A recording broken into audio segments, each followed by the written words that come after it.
Good afternoon. It is Monday, August 14th at 4:45, and I'm calling this HR Committee meeting to order. We have a quorum present in chambers. We'll start with number one, approval of the June 12th, 2023 minutes. They're in your packet. Are there any questions? If not, I'll take a motion to accept. Motion by Herbst, second by Martins. All in favor say aye. Aye. Any opposed? That passes unanimously. Human Resources Report for July of 2023. It's in your packet. Any questions for our HR Director? Okay, if not, we'll put that on file. Number three, discussion and possible action approving Police Department Supervisor compression adjustment and permanent correction. All right, thank you. I think I'm gonna give just a little overview at first, and then I'm gonna have the police chief come up, and because he can really speak to this a lot better than I can. But in a nutshell, what's happened over the years is the police department, the police, what's the correct, officers and the detectives we know are part of a labor union. So they negotiate their wages. And normally, when they negotiate their wages, it's probably a little bit higher than than the increases that the supervisors are getting. Just to give you an example, if they're negotiating a 4% increase, then all of those supervisors past midpoint are only getting a 1.5 increase. And then sometimes we get a cost of living raise, sometimes we don't. So what's happened over the years is it looks like the detectives have pretty much caught up with the lieutenants. And just to give you an example, on December 24th of this year, the detectives will be at 82,000. The max for a lieutenant is 89,000. And I think we have one lieutenant, well, we've got more than that because I think we've got 12, but we've got some that are at the max, but we've got several that haven't been lieutenants as long.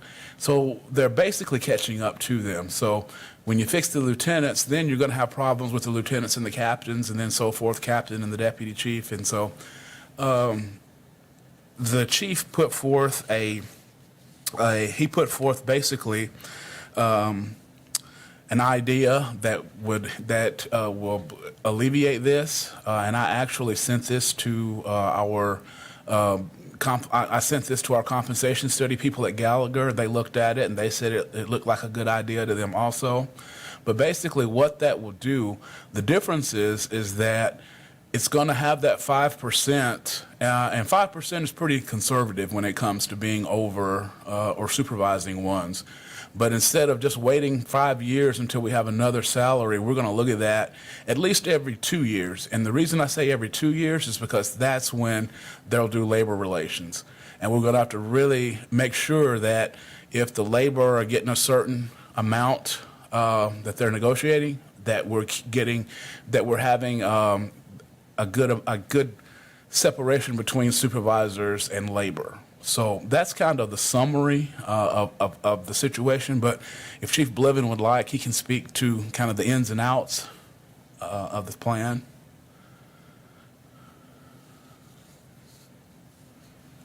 Good evening. Thank you, James, for that overview. As you mentioned, we've kind of been at this stage many times over the past several years.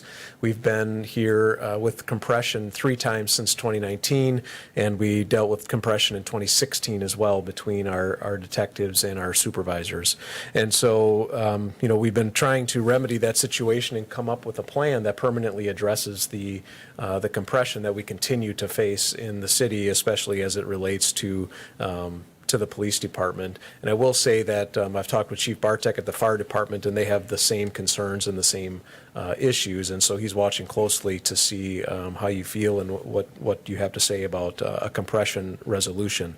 And so I took a look at a number of compression policies that cities around the state have implemented in order to try to alleviate this type of compression, because this compression is pretty common with labor unions, as the HR director had pointed out, because the salary increases that non-union folks receive are different than what union folks receive, sometimes more, sometimes less, but inevitably there seems to be compression. And so we try to resolve that. And I think, as James pointed out, the 5% compression is a very conservative policy, a very conservative gap between labor and supervision. Often that gap is 8 to 10% as opposed to 5%. But we're struggling to maintain that 5% gap.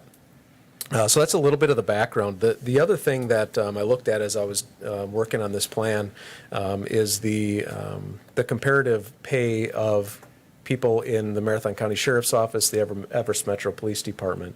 And if you look at the lieutenant's salary and the captain's salary at those other agencies, our supervisors are paid significantly less than those agencies. And so, we do here in our department, when we have promotional opportunities arise, people who are considering whether or not to put in for a promotion, they're considering what that promotional pay will be, and then they analyze what the pay is for some of the other agencies, and that has been and is a discussion point in terms of our ability to retain officers. So if officers have aspirations to move into supervision, and they can make more money at a different neighboring agency, they can go to that other agency, receive lateral pay at that agency, and then potentially receive higher pay should they get promoted down the line. So that was something else that I took a look at.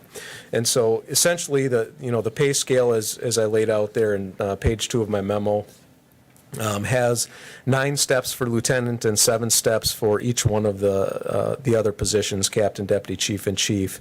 And so right now, when an officer gets promoted to lieutenant, they are placed at a point in the pay scale that gives them at least 5% above the detective pay rate. And so when we had somebody, a lieutenant promoted in January of 23, that new lieutenant got placed into step 16 of our pay step, and there's 20 steps in the matrix, and so he's only getting 6 years of increases before he hits the max, and that's a result of that pay compression that we see. And so this alleviates some of those concerns. And so if this pay scale would be adopted by the city, it'd be important to look at, as James pointed out, each time there's a pay increase in the union, to do the math to see if there's compression between the union staff and the supervisory staff. And so then that's an ongoing process to make sure that that compression is alleviated and continues to be fixed moving forward. And then in addition, there is, if you're above midpoint in our citywide pay matrix, you receive a 1.5% increase on your anniversary each year. And so I maintained that 1.5% increase in this pay scale to mimic our current city compensation plan. And so I have in here the cost to implement. I have a spreadsheet that backs this up, but if the selection of the chief of police matters in terms of how much it will cost. If there's an external chief of police selected, the cost is just under $72,000. If there is an internal candidate, it would be just under $50,000. And the reason for that is simply that if you have an external chief of police come in, that person would come in and be put into this pay scale at the chief 1 level. And the deputy chief would, with 6 years of experience, remain at deputy chief 6. The captains would remain at their pay grade. And the lieutenants would remain at their pay grade. But if you have an internal chief selected, that person would go to the chief 1 level, but then you'd have likely a new deputy chief or new captain, and they would go in at the number 1 level, as opposed to like our current deputy chief would be at the deputy chief 6 pay level, right? So you're seeing lower pay as a result of that those promotions internally at the police department. So that's a longer explanation of the memo that I put together, but I'm happy to answer questions and I look forward to your discussion.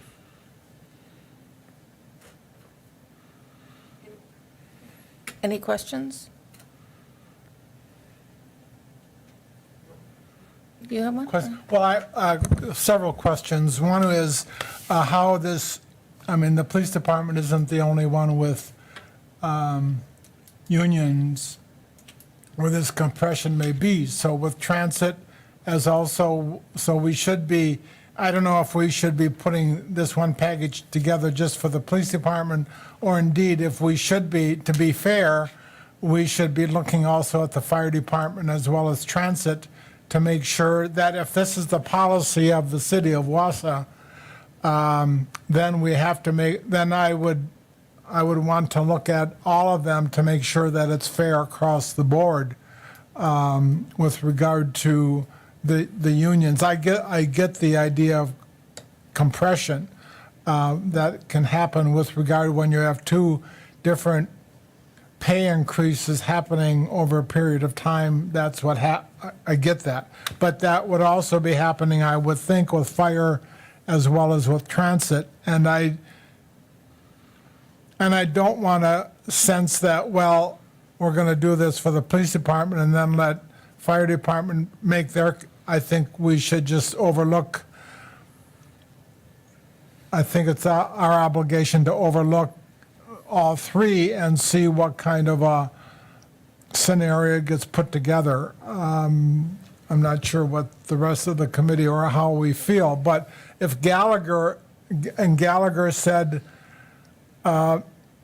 is that sort of in line with how the new schedule would be coming with regard to the wage survey as the adjustment? I mean, it says, I don't know, but because we should be doing a new, not necessarily a whole new wage study, but an adjustment, right, this year? Can I answer? I want to answer your first question first. First, it's kind of like the child behind the parent trying to see how, but fire's definitely coming with it. They have the same issue between their battalion chiefs and their lieutenants. It's just that basically, I thought it would be better to do them one at a time. It's not as pronounced in transit, and here's why. Because the market really dictates the wage, and right now in transit, when you come to drivers, they're spaced pretty still. They're still pretty good with their supervisors, and the supervisors in transit are new, so they're at the bottom. They're kind of at the beginning of the pay scale anyway. So it's not as pronounced in transit, but I do understand what you're saying, that we might want to address all three at the same time, and I do, and I'm in agreement with that. That would be the fair thing to do. But police and fire, they're pretty much at critical mass right now, whereas transit's still got some room they've still got. They're not having compression issues right now. They're having low pay with their supervisors, but a lot of that's due because they have new supervisors. Okay, well, so be it. I understand that. But then at least we could be working with the fire department with regard to an overall adjustment then. Right, and keep in mind, none of these changes would go into effect until 2024. So it's not like we're asking to do it right now. We're asking to wait till the new budget year. And in the wage study, I think there was 3, maybe 4 positions that we are having to look at, having to adjust, but they're not like the main, that's just that those positions are isolated. It's not, an entire department. So, and we should be getting the final result of that within the next week or two. So, Chief, on your recommended pay scale, it's just the 5% then, correct? Or is there other adjustments? So it's a different pay scale than what you see in the city salary matrix. The thing that's similar is the 1.5% difference between each one of the steps in the pay scale. So the way I created this was, after looking at policies at other cities, is obviously the lowest lieutenant pay has to be 5% above the highest, or above the detective pay, right? So that was the beginning stages of this, and then each one of the steps are 1.5% with a minimum of 5% in between the max lieutenant pay and the low captain pay, the max captain pay and the low deputy chief pay, so that you avoid any compression issues down the line. And then the other thing I would say in regards to your first question is that the pay scales are going to look different and maybe have different number of grades because our organizational charts between the police department and fire department are different. We have different I get numbers of that. supervisory Right. levels and whatnot. So, you'll likely have to look at them, I mean, maybe together, but also separately because they won't be exactly in line. So could the original pay scale then that we are now operating was not maybe we could, is there quite a bit of an adjustment then with regard to the current pay scale with regard, in addition to the one that the chief provided to us today? What I would propose is to have like a separate scale for police and fire, because those jobs are really hard to they're really hard to really compare with other supervisor jobs in the city anyway. Because as he mentioned earlier, the steps are going to be different. The lieutenants will have 9 steps, where the captains and above will have 7. And I'm sure that in fire it will be very similar. We could kind of marry those two, but the rest of the city would stay the same.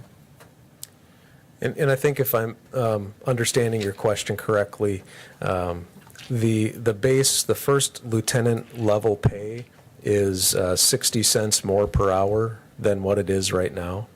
And the maximum lieutenant pay is about $3 more per hour in the recommended pay scale that I provided than the maximum lieutenant pay is currently. So there is some difference, a higher level within the recommended pay scale here. So when you attain the maximum pay in these pay grades, it's higher than what it currently is in our matrix. It's within about $6,000 to $10,000 on each one of the steps. So there is an increase, I think, if that's what you're asking. Right. So how does this affect other regular employees, other organizations within the city? Because I'm not sure if does compression happen, for instance, in Public Works because of overtime and a variety of other reasons that may bring employees up close to what the supervisor, I don't know that, but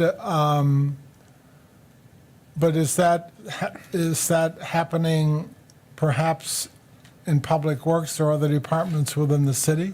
Well, first of all, compression, overtime is not part of calculating compression, because if that were the case, because you're going to have lieutenants are probably, in my view, I don't know what kind of overtime they work, but they're probably the highest paid group out of all of them. You don't consider overtime when you're looking at compression, because hourly people are always going to have the potential to catch their supervisors. Okay. That's just the way it is. We're looking at a straight, and right now in Public Works, what we're looking at, we don't see the compression issue, but I think with the Public Works Director is going to bring up some things, I think, for the Utilities Department that are going to be in the future. That's going to be a little different because it's going to involve incentive pay, but I don't want to get into that since it's not agendized. Right. Yeah.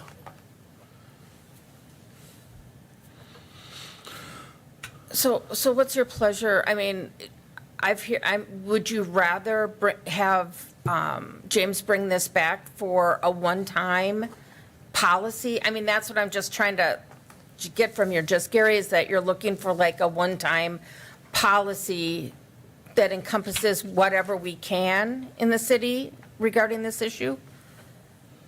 Instead of Because piecemealing it? we are setting that policy. But the other thing that sort of concerns me is that it may switch because at some point in time, the 5% may be less than the 6% of officer or, the trade union. So Again, that's why we're going to look at it every couple of I think this sort of has to be a years. flexible, Yeah. I'm concerned about, and I'm concerned about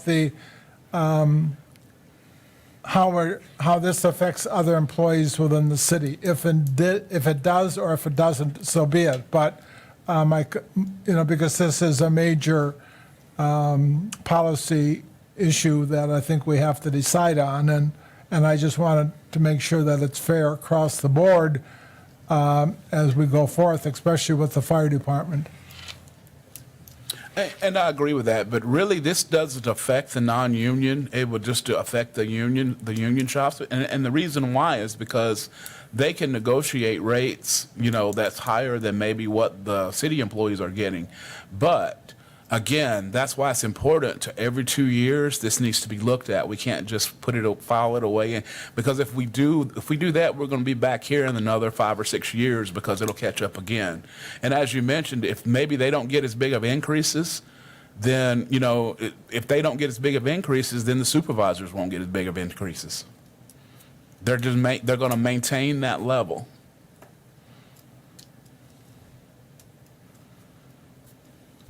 Thank you. Go ahead, Mike. So the gist of this is that we're going to maintain just a floating 5% differential between these categories, between the represented and then the lieutenants, and then between lieutenants and captains and chiefs. So to Gary's point, I think, so when we renegotiate the union, and then, so that this should automatically keep the other non-represented classes in the department at some form of parity then, if I'm correct. So we don't have to, necessarily every time there's a union negotiation, talk about compression, because that everybody should slide up the scale. Is that correct? That's exactly right. Okay. But then but do we know, for like the other departments, we don't know if the magic number is 5% or if it's something else. So I think we need to look at those departments individually, and that, address those issues with fire and address those issues with transit, and so that we will have a policy, but the policy will be the same, but the numbers might be different between the departments. So, with that said, I guess I will make a motion to accept this recommendation. Let's see what the wording is. The police department supervisor compression adjustment and permanent correction. And I second it. Any other questions or concerns? I guess I'm still trying to figure out. I've heard two people say that they're worried about how it affects other people, but we're not making any recommendations of how to go back. Do you want our HR director to go back? I mean, is it going to be our policy that we are going to keep a 5% between employees and supervisors across the board? I don't know. I mean, is it just with union? And then I've heard both. And so I haven't heard what you would like us to do further discussion or to bring it back. I think we need to, I mean, we need to start somewhere, and I think, maybe this is a good case study in the police department, because we know that compression issues do exist, and we know that, because in the last 3 years, 4 years, we've come back, I don't know, what, 3 times to address these compression issues. So this is a good place to kind of start things with the policy. We would have to analyze the other departments to see if 5 is the magic number or not, I guess. I don't think, depending on how the steps are within those other departments. But we know that 5 is the number for police, and we need to, but moving forward, we'll have to revisit the other departments. Well, I just have a question, and I'm not sure, on how to go forward, but I think that, once we set the policy at 5%, then I think we're setting a standard that I think, for us to be fair with, we have to honor across the board. But I'm not sure at this point in time what what further study or how we should proceed as such. There's a motion in front of the committee to proceed. I just have some questions with regard to compatibility within the rest of the employees of the city of Wausau, and that's my big question. And really and truly, I think that when you go up to the non-represented departments, you'll see a lot more than 5% between supervisors and like between director and deputy and then going on down. This happened in PD and fire basically just because of the market and those contracts. I think when I look at the way that it looks like they got at least a 4%, it just looks like it because actually the way they did theirs is they get a raise every 6 months. They split it into, instead of getting a yearly, they did it in two. So it looks like they got like 2% increases or right about that. And then you say that, but then you get the supervisor getting 1.5. You're not having that dynamic with non-represented departments. That's pretty static. And the separation that they have, they'll keep that. But I see Gary's point. I see Gary's point in that, yeah, they're getting the three, they're getting that, and we're trying to keep supervisors up, but then the other departments are not keeping up. Even though there might not be compression. Isn't that right? Yep, that's a different conversation because that conversation is just and I brought it with me, and that's basically our job grades and how the jobs are graded and how they're classed. But that has no bearing on unions because they're not on this. Yeah, but we're not talking about unions now. Right, We're but we're talking about raising supervisors. non-representative employees differently than we treat other employees. Question, so then where are we with the Gallagher's wage study? Because we passed that last year, it was supposed to be being done in 2023 so are there going to be numbers, when can we expect this? Are there going to be numbers that may vary from this chart? Or where are we going to be? Because we have to start thinking about the 2024 budget pretty soon.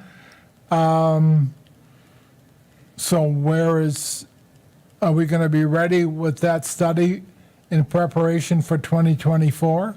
My understanding is that they're putting we've seen the first draft, and they're putting the finishing touches on it. Within the next 2 or 3 weeks, we should have the final version. And how is that going to affect the process what we have in front of us today? What they're recommending, and again, they're recommending it, and because it hasn't gone through finance, but they're recommending a 3% increase in the pay band within the pay bands. So, that's what they're recommending Across the board? across the board. Because basically, they said that we are actually, for the most part, we're right. I mean, we're not leading the market, but that's not our goal. Our goal is for market. And they said that we're really right there, but he did recommend that 3% increase. And there are 3 or 4 outliers that we're dealing with separately, that were a little bit lower than others, but those are separate, and it doesn't require an entire an entire division. So question, does that 3% add on to this 5%, or is that No, going to be in lieu of? That's going to be cumulative. What we're looking at is once they get that threshold, that's where we're not looking at pyramiding raises here. Okay. That's my understanding Okay. is that once if they're wanting their 5, they're just wanting to keep that distance, that 5% distance from those classes. So it isn't so much the chart itself that was presented, but it is the 5%. that's the policy. That's the policy. Right. Well, does this come to city council separately then, in addition to finance, or? Yeah, how finance do will have we? to find the money. Yeah. Or how do we, it's just that I have some, I do too. Yeah, I have more questions than answers at this point of how it looks across the board for everyone. But as long, I mean, I guess my concern is that when we're going to have to check, when it's 3%, if everybody's going up 3%, these would only go up. These wouldn't go up then. They would have their 5%. Is that right? I mean, I'm trying to figure out if we do a 3% overall, and this passes, let's just say it passes all the way through, and it's 5%, what would be their increase? I think we're looking, if we were looking at a 3%, I would say probably another 2% maybe. I don't know. I'm just talking off the top of my head right now without looking at it. I 'Cause- mean, my opinion would be based on, the way this was drafted would be when there is a union increase, say in January or July for next year, you analyze to see if there's compression. If there's compression, then you increase the salaries. If there's, and the 3% is separate from what you're adopting here. Because these It would be guys, they're going to separate go for, I think the police unit, the police and the fire unions both will begin negotiations next year. So it'll depend again, what are we going to negotiate? There's not going to, because we don't know what that figure is going to be. So this will be looked at every 6 months? No. The contracts last 2 years. I'm just I'm saying. really confused. We bargain every 6 years, or every 2 years every right 2 now. years, So next right. year, we're going to bargain. The current contract, where we run into problems with compression is when the union gets an increase and the supervisors don't, which is where we will be on January of 2024. The union's getting an increase and the supervisors are not. We'll also be there in July of 2024. The union will get an increase and the supervisors are not. Now, if you would decide to give a 3% raise and include the supervisors, then perhaps that 5% is maintained. The purpose of this is to analyze the supervisory pay compared to the union pay, because that's where the compression occurs. So that would be my perspective, is when the union gets a raise. I mean, that's what I've done for the last 5 years, is when the union gets a raise, I look and see what the detective pay rate is, and I calculate to see what the lowest lieutenant pay rate is. And if there's less than a 5%, that means we have compression. I come to the committee and say we have compression, I'd like it to be adjusted. And so that's how I would want this to be implemented, not to say that that's how you'd have to do it. Is that how you had Well, figured it every 6 months? Well, I look at it as, even though it's if it's 2%, and the only reason they do that, that's a finance thing. They said it's Right. easier to pay when they Right. split them up like that. I would still look at, I would still look at it on a yearly basis.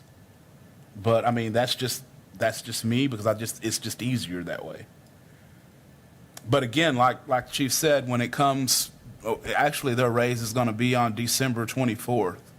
And when that raise hits on December 24th, they're going up another $2,000 a year, and then they'll go up another $2,000 in June of 24, and they're going into negotiations. So, I mean, it's just going to be, it's trying to get in front and stay in front. I think that's the goal. Because right now we're kind of like coming from behind, but if we get that space where we want it, it'll be easier to maintain it than to just constantly be looking at trying to go there. And that's kind of what I thought is just the maintenance of that 5% between supervisors, because it's going to be, when you look at that in the rest of the city, it's going to be a lot greater than 5%. Okay.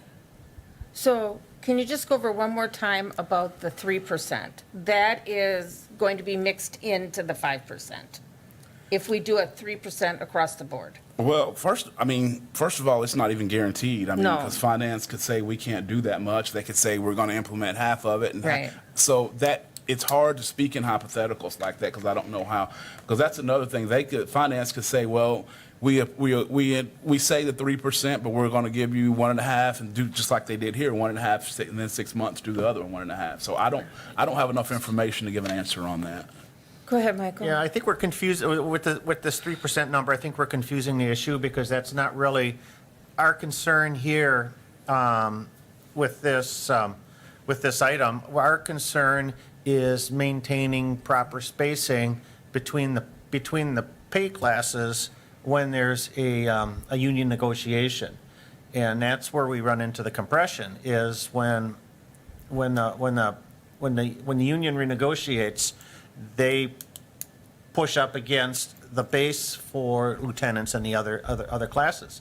But if we maintain a consistent a consistent scale between those levels, and the analysis says that 5% is that mark, then everybody will just shift. When the union has a pay increase, then the rest will follow suit, and then the compression hopefully will be non-evident or won't be there.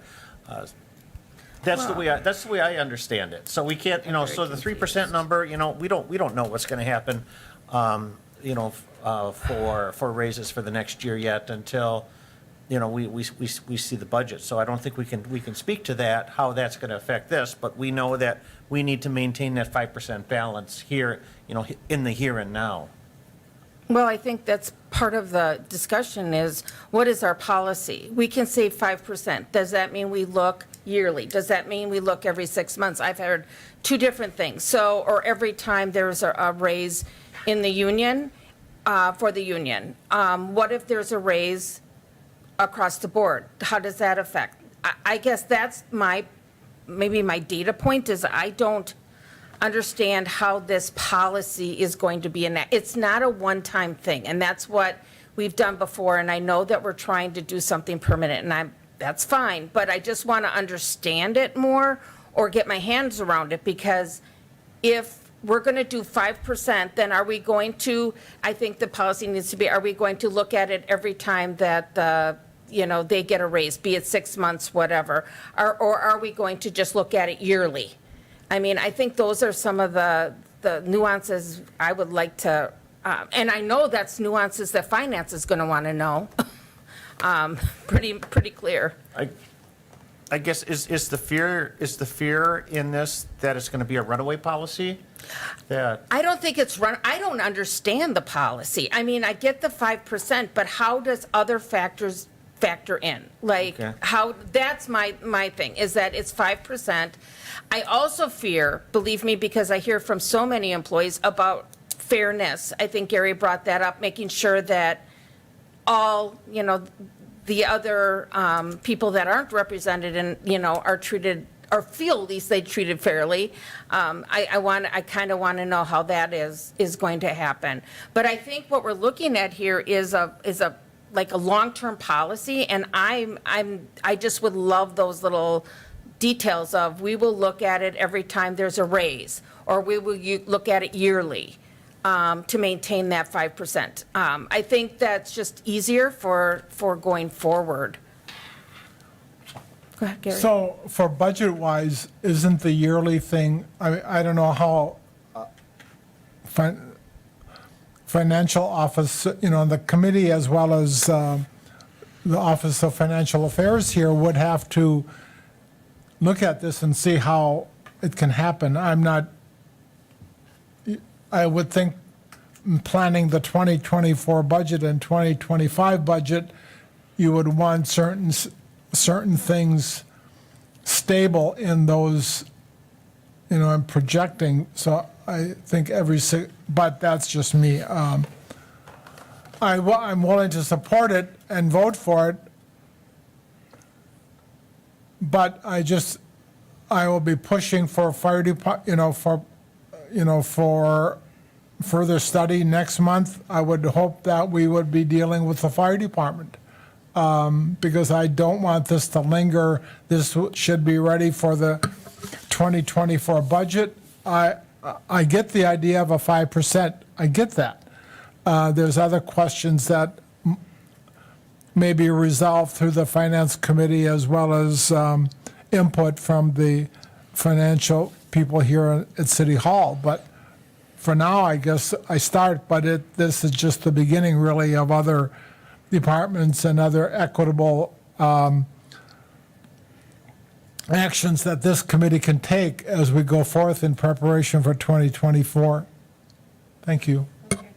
So we have a motion and a second. I guess I'm going to put out an amendment that I would like this, the amendment just is to add that we will look at this every year.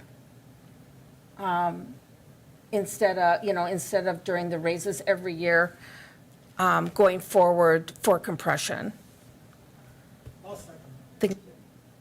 Any questions on the amendment? If not, all in favor say aye. Aye. Any opposed? No? Okay, we'll do on the original the original motion. All in favor say aye. Aye.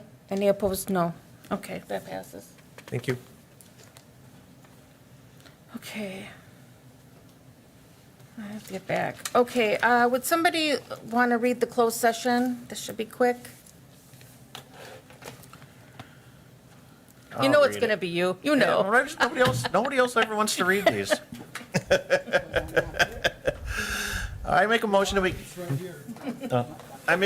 that we go into closed session pursuant to 19.85 sub 1, paragraph F, considering financial, medical, social, or personal histories of specific persons which, if discussed in public, would likely to have substantial adverse effect upon the reputation of any person referred to in such histories, or data for the purpose of considering leave of absence requests exceeding 30 days for one employee.